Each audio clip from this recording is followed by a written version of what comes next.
Hello everybody, I'm your host and favorite Master Rank idiot Technovoid, and with me is former top 50 player and UniteDB.com tester Lazadin, bringing you a Pokemon Unite character guide. Today we're talking about Cinderace, the red-hot rugby rabbit.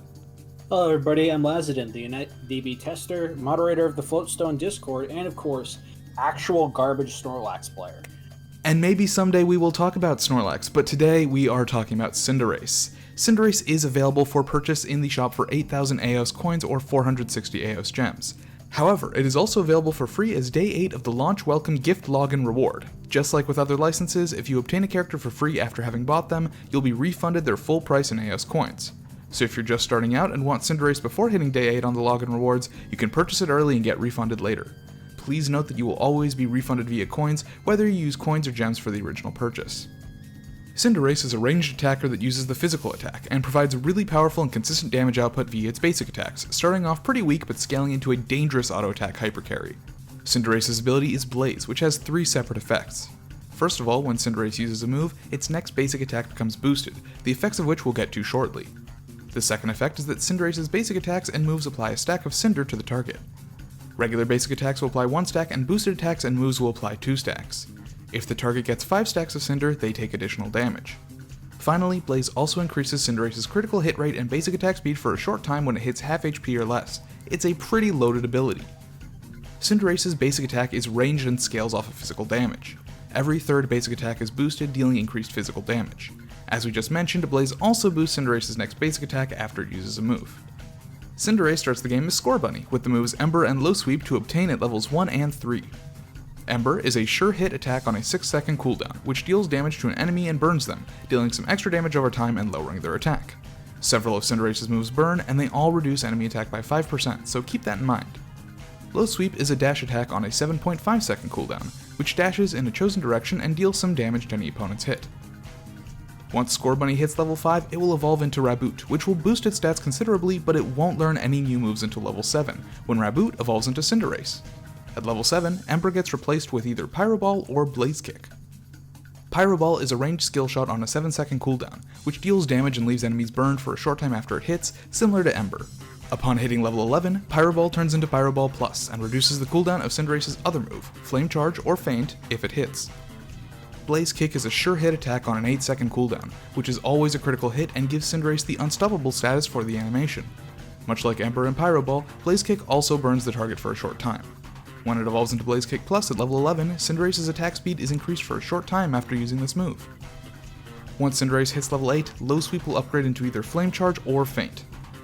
Flame Charge is a dash on a 6-second cooldown, which dashes forward and deals damage to opponents it hits, very similar to Low Sweep. After upgrading to Flame Charge Plus at level 13, the first boosted basic attack used after the move ends will also decrease the target's movement speed. Feint is a buff on a 13-second cooldown, which increases Cinderace's movement speed and gives them a short window of full invincibility. After upgrading to Feint Plus at level 13, the next 3 basic attacks that hit will restore some of Cinderace's HP. Finally, at level 9, Cinderace learns its Unite move, Blazing Bicycle Kick. BBK is an extremely long-range sure hit move that hits a target and then explodes in an area of effect, dealing damage to everything in range. Cinderace's movement speed is increased for a short time after this move hits. Notably, when Blazing Bicycle Kick chooses its target, there's actually a short period of time where you can eject button to dodge the move. And of course, if you want to get a more in-depth look at all of Cinderace's abilities and more, check unite-db.com for values calculated out by their dedicated team. Next up, let's talk about battle items. The most mainstream options for Cinderace are, like most other characters, Eject Button and Full Heal. Despite Cinderace already being a pretty mobile Pokemon, the instant and on-demand mobility that Eject Button provides is never a bad choice. Full Heal, on the other hand, gives Cinderace an extra tool against the hindrances that will often be targeting it, given Cinderace's role as a hyper carry. Removing hindrances and giving a small window of immunity to them will often be a reactive call rather than a proactive one, but it has its uses. Of course, if you are insane and don't want to run either of these items, X-Attack is an option that provides extra damage at the cost of both mobility and survivability.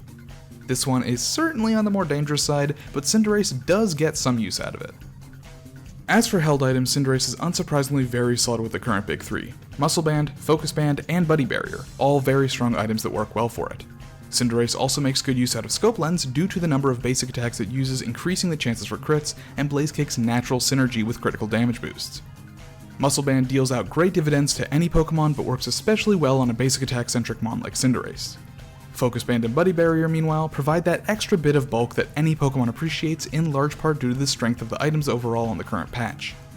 All that being said, any combination of these 4 items would be considered perfectly meta at this time. Oh, and also, now in the future, we have Razor Claw. This item wasn't out at the time of recording, but it's become a staple of Cinderace offensive builds, so definitely consider it. And with all that said, I'm going to pass it on to Lazadin to talk a little bit about how to play Cinderace in-game. Thanks, Technovoid. Let's start with the pre-game. Cinderace functions best in the jungle. It is really good with lots of farm, and jungle is the best way to get a lot of XP without your opponents being able to contest you. Cinderace can lane, but all in all I would recommend against it, as Cinderace struggles against a lot of the stronger laners out there.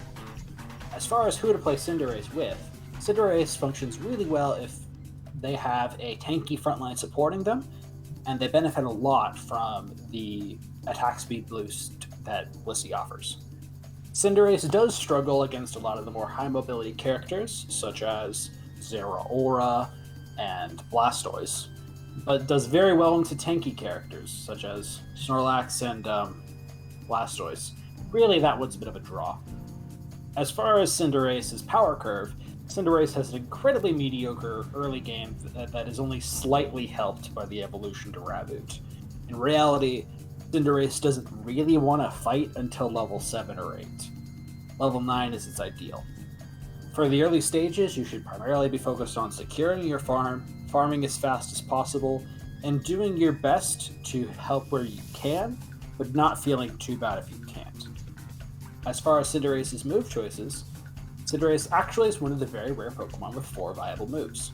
Pyro Ball and Blaze Kick both offer their own utility, Pyro Ball allowing you to reset your other ability faster, and Blaze Kick being a nice way to create some distance if you're getting dived. Whereas Feint versus Flame Charge is about comfort, really. Flame Charge can be just as potent as a defensive tool as Feint, but in reality Feint is a lot easier to use a lot of the time, and is sometimes necessary to avoid stuff like Zeraora's ultimate. Once Cinderace unlocks their Unite move, they should hopefully be heading for the first Dread fight. That is your perfect game scenario with Cinderace. Your Unite move should be used not on cooldown, it should be used responsibly, but you can use it on just 1 or 2 targets in order to get that attack speed buff from the Unite move. That is the biggest thing that Cinderace benefits from. And when it comes to the later fights in the game, Cinderace basically just wants to stay as safe as possible while still being able to mash that A button. Your job is to attack, and do your best to stay alive. Some adventurous Cinderace players might dive in a little bit, but all in all, you're usually better staying behind your tanks. Alright, well thank you so much Lazadin for all your help in teaching our viewers on how to play Cinderace. But all said and done now, so hopefully you enjoyed the guide. I've been Technovoid. And I've been Lazadin. And we'll see you next time. If you want to see more, consider subscribing and check out more Unite content here and here. Be sure to check out both the Technovoid Discord and, of course, the Unite DB's official Discord, MathCord, where we talk about how items are actually a lot better than people think they are. And maybe, if you even liked it enough, you might even hit the like button, or even comment. That'd be real swell of you. Anyways, see you next time. Bye-bye. Bye.